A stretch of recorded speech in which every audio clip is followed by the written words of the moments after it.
तो इस मूवी के शुरू में हम बाइली नाम की एक लड़की को देखते हैं जिसने बताया कि हमेशा अपने काम में बिजी रहने की वजह से मैंने अपनी बेटी को बिल्कुल टाइम नहीं दिया और अब मैं अपनी इस गलती को सुधार लूंगी। सीन कट होकर हमें एक अजीबो गरीब सा वीएन दिखाया जाता है जहाँ से बहुत से लोगों की आवाजें आ रही थी, लेकिन कोई नहीं जानता अभी कि ये सब क्या है। खैर अभी हमें हाइरी और उसके एक कलीग को दिखाया जाता है। ये लोग वंडरलैंड नामी एक कंपनी के लिए काम करते हैं और उनके सामने एक स्क्रीन बनी है जिस स्क्रीन में ये लोग बाइली को देख पा रहे हैं और बाइली इस टाइम एक एयरपोर्ट पर है। एयरपोर्ट पर उसके पास एक पैसेंजर आकर बैठता है जिससे उसकी काफी बातें हुई, जिसके बाद अपनी फ्लाइट अनाउंसमेंट सुनकर वो यहाँ से चली गई। कुछ देर बाद हमें बाइली को एक रेगिस्तान में दिखाया गया जहाँ वो काम करने के लिए आई थी। वो एक आर्कियोलॉजिस्ट थी। यहाँ पहुँच कर वो अपनी मॉम को कॉल करती है जिनके पास बाइली की बेटी भी थी। बाइली की बेटी उससे नाराज लग रही थी क्योंकि बाइली बिना बताए उसे छोड़कर इतने दिनों के लिए उससे दूर चली गई। अब सीन यहीं से कट होकर हमें नए सीन में एक एस्ट्रोनॉट को दिखाया जाता है।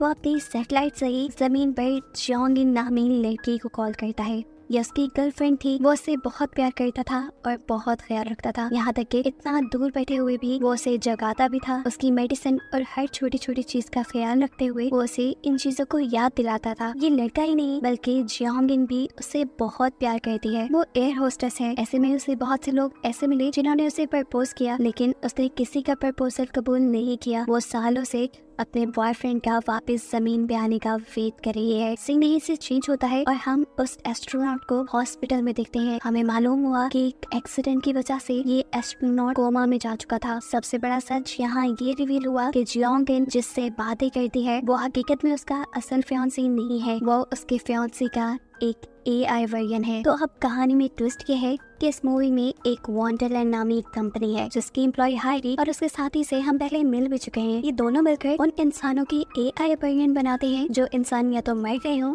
या कोमा में हो, ताकि उनसे बात करके उनकी फैमिली को थोड़ा अच्छा महसूस हो सके। फिर लोग इन AI वर्जन से वीडियो कॉल पे ऐसे बात करते हैं जैसे वो सच में जिंदा हो, और अक्सर लोगों को तो ये बात मालूम भी नहीं होती। जियोंगिन जो कि अपने बॉयफ्रेंड को बहुत ही ज्यादा याद करती थी, वो उसके कोमा में जाने के सदमे को बर्दाश्त नहीं कर पाई। वो उसके बगैर नहीं रह सकती थी, इसीलिए उसने अपने बॉयफ्रेंड का AI वर्जन बनवाया हाइरी से। ये AI वर्जन आदतों और बातों में असल इंसान से इसलिए मिलता जुलता है क्योंकि AI वर्जन बनाने से पहले अक्सर इंसान खुद इस AI वर्जन से बातें करते हैं ताकि वो ठीक उस जैसा हो जाए, लेकिन क्योंकि एस्ट्रोनॉट तो कोमा में जा चुका था इसीलिए खुद ही जियोंगिन ने उसकी प्रोफाइल बनाई। ऐसे में जब भी वो एस्ट्रोनॉट की AI वर्जन से बात करती थी तो वो उसे सैटेलाइट के अंदर ही दिखता था। खैर यही वंडरलैंड के अंदर हम हाइरी और उसके एक कलीग को एक नया कैरेक्टर डिजाइन करते हुए दिखते हैं जिसे बनाने का ऑर्डर उसकी ग्रैंडमा ने दिया था। इस कैरेक्टर को बनाने के बाद ये लोग उस ओल्ड लेडी को इस कैरेक्टर का डेमो भी देते हैं, जिस डेमो में ये AI कैरेक्टर उस ओल्ड लेडी से ऐसे बात कर रहा था जैसे वो सच में उसका पोता हो। ये देखकर उसकी आंखों से आंसू आ गए। यहाँ हाइरी ओल्ड लेडी को बताती है कि वंडरलैंड के अंदर भी आप लोग जो चाहे अपने प्यारों के लिए खरीद सकते हैं, जैसा कि कपड़े, कार्स, चीजें। ये सुनकर ग्रैंडमा भी इस नए AI कैरेक्टर के लिए कुछ कपड़े खरीदती है। यहाँ से फारिग होकर हाइरी और उसका कलीग लंच करने के लिए चले गए, जहाँ जाकर हमने देखा कि हाइरी को उसके पेरेंट्स की कॉल आई जो हमेशा उसके लिए परेशान रहते थे क्योंकि हाइरी ने अभी तक शादी करने का फैसला नहीं किया था। अपने पेरेंट्स की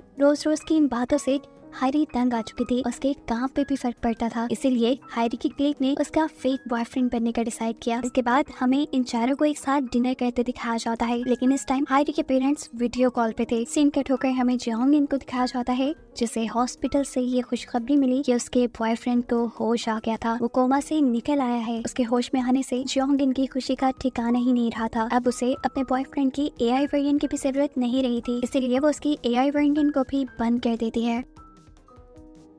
जियोंगिन उसे अपने घर ले जाती है और आहिस्ता आहिस्ता उसका बॉयफ्रेंड बहुत अच्छे तरीके से रिकवर कर जाता है। वो अब अपनी पहले वाली रूटीन की तरफ वापस आने लगा था। यहाँ दूसरी तरफ हाइरी अब उस ओल्ड लेडी से मिलती है जिन्होंने उनसे अपने ग्रैंडसन यानी पोते का AI वर्जन बनवाया था। उसके ग्रैंडमा अब दो जॉब्स करने लगी थी क्योंकि इनके ग्रैंडसन का AI वर्जन इनसे बहुत सारी फरमाइशी करने लगा था। हाइरी को लगा कि शायद उनके सिस्टम में कोई इशू है, लेकिन फिर उसकी ग्रैंडमा ने बताया कि उनका असल पोता भी ऐसे ही बिगड़ा हुआ था, इसीलिए उनका AI वर्जन भी उनसे ऐसी ही फरमाइशी करता है। सीन्स यहीं वहीं से बाइली की तरफ शिफ्ट होते हैं, जो इस टाइम अपनी मॉम से बात कर रही थी। वो अपनी मॉम से पूछती है क्या आपको ये स्कार्फ चाहिए, लेकिन उसकी मॉम ये कहकर फोन काट देती है कि नहीं, मुझे तुमसे कुछ नहीं चाहिए, ऐसे जैसे वो बाइली से नाराज हो। जिसके बाद हमें दिखाया जाता है कि अब बाइली की मॉम वंडरलैंड की सर्विस को खत्म कर रही थी। यानी इतना बड़ा सच ये रिवील हुआ कि कहानी के शुरू में हमने जिस बाइली को देखा था और जिस बाइली से उसकी बेटी और उसकी मॉम बात करती थी, वो भी सिर्फ बाइली का AI वर्जन ही था, क्योंकि हकीकत में तो बाइली मर चुकी थी। और यहाँ एक सच हमें ये रिवील होता है कि जो कन्फेशन हमने मूवी के शुरू में सुना था वो बाइली का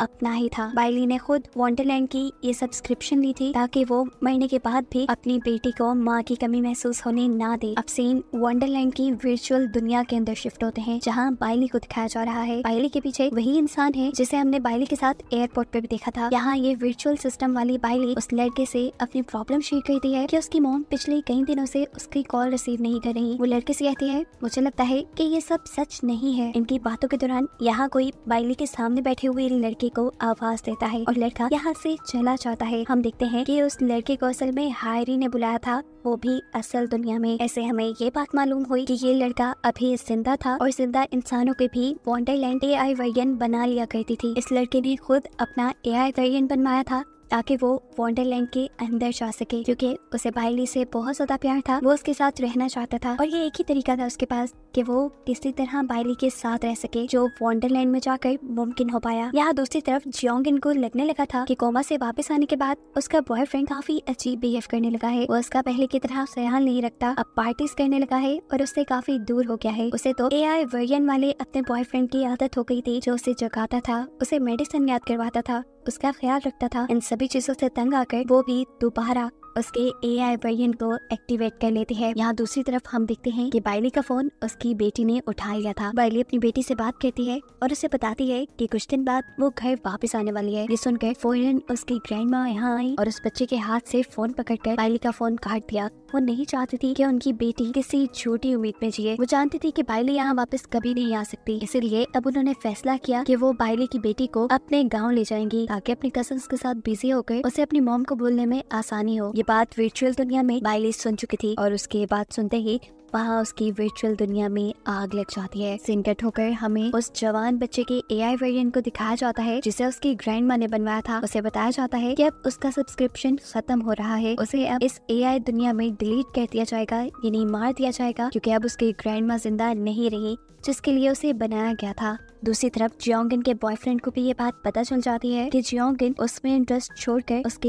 AI वर्जन से बातें करने लगी है। जबकि दूसरी तरफ हमें दोबारा बाइली को दिखाया जाता है। बाइली की बेटी एयरपोर्ट से उसे फोन करती है और उससे बात करने की कोशिश करती है। इससे पहले कि वो बात कर पाती, उसकी ग्रैंडमा ने उससे उसका फोन खींच लिया, जिसके गुस्से में वो बच्ची ग्रैंडमा के पास से भाग गई और एयरपोर्ट पर गुम हो गई। ये बात बाइली जान चुकी थी। वो अब किसी भी हाल में अपनी बेटी को ढूंढना चाहती थी, इसीलिए वो अब अपनी वंडरलैंड की दुनिया में अपनी कार लेकर इधर उधर घूमने लगी। और ऐसे हमें ये बात मालूम हुई कि बाइली वंडरलैंड की एक ऐसी कैरेक्टर है जिसे अपनी हकीकत पता ही नहीं। वो अपने आप को एक असली इंसान समझती है, इसीलिए वो अपनी बेटी को ढूंढने के लिए एयरपोर्ट आना चाहती है। और यही वजह है कि अब वो एक ऐसी AI बन गई है जिसके ऊपर इंसानों का यानी हायरी और वंडरलैंड का कंट्रोल नहीं रहा।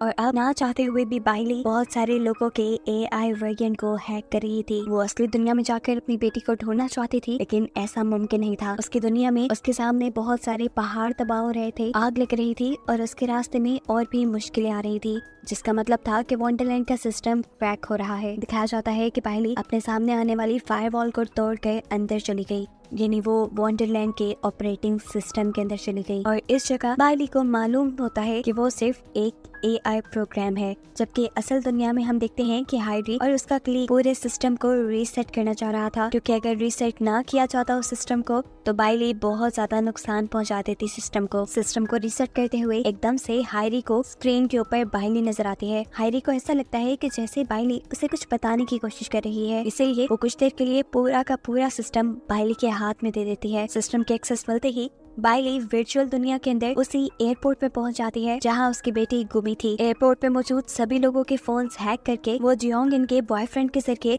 अपनी बेटी को ढूंढने में कामयाब हो जाती है। अपनी बेटी के मिल जाने के बाद बाइली ने सिस्टम से और छेड़छाड़ करना बंद कर दी थी, और क्योंकि वो खुद ही हकीकत जान गई थी कि वो एक एआई वर्जन है, इसीलिए अब वो अपनी बेटी को भी सब सच बताना चाहती थी। वो अपनी बेटी को बता देती है कि वो सिर्फ एक एआई सिस्टम है, कोई असल इंसान नहीं, और ना ही कभी वो अपनी बेटी के पास अपने घर आ सकती है। उसकी बेटी काफी समझदार थी, वो उसकी बात को समझ गई और उसने कहा, अगर आप यहाँ नहीं आ सकती तो कम से कम मैं आपसे इस वर्चुअल दुनिया में तो जुड़ सकती हूँ ना। एटलीस्ट जैसे आप अब मुझसे बात कर रही हैं, ऐसे ही मुझसे हमेशा बात कर सकती है ना। जिसके लिए ये आर्टिफिशियल बाइली के साथ साथ उस बच्ची की ग्रैंड मॉम भी मान जाती हैं, जिन्होंने पहले बाइली के सिस्टम को बंद करने की कोशिश भी की थी। इस सीन के बाद हमें दिखाया जाता है कि वंडरलैंड के ऑफिस में हायरी पूरे वंडरलैंड के सिस्टम को रीसेट करने में कामयाब रही, जिसकी वजह से बाइली भी रीसेट हो गई और इस वर्चुअल दुनिया में उसकी लाइफ फिर वहीं से स्टार्ट हुई, उसी एयरपोर्ट से स्टार्ट हुई जिस एयरपोर्ट पे हमने उसे मूवी के स्टार्ट में देखा था। बाइली को पुराना कुछ याद नहीं था। इस टाइम उसे एयरपोर्ट पे वही पहले वाला पैसेंजर भी मिला और यहाँ हमें मालूम हुआ कि इस पैसेंजर को पुरानी सारी बातें याद हैं, यानी वो रीसेट नहीं हुआ और वो अभी तक हायरी के कंट्रोल सिस्टम से बाहर है। दूसरी तरफ अब हमें जियोंगिन और उसके बॉयफ्रेंड को दिखाया जाता है, जहाँ उसका बॉयफ्रेंड बहुत ज्यादा उदास था। एकदम से जियोंगिन पीछे से आकर उसके गले लग गई, क्योंकि अब वो जान गई थी कि जियोंगिन जीता जागता इंसान है, कोई एआई नहीं जो उसके अकॉर्डिंग सारे काम करेगा। उसे ऐसे ही अपने बॉयफ्रेंड को एक्सेप्ट करना होगा और एक नई शुरुआत करनी होगी। इस एस्ट्रोनॉट को भी अपनी सारी गलतियों का एहसास हो गया था, वो भी अच्छे तरीके से इस नई जिंदगी की शुरुआत करता है और आखिर में जियोंगिन उसके एआई वर्जन को डिलीट कर देती है, जिसके साथ ही कहानी यहाँ खत्म हो जाती है।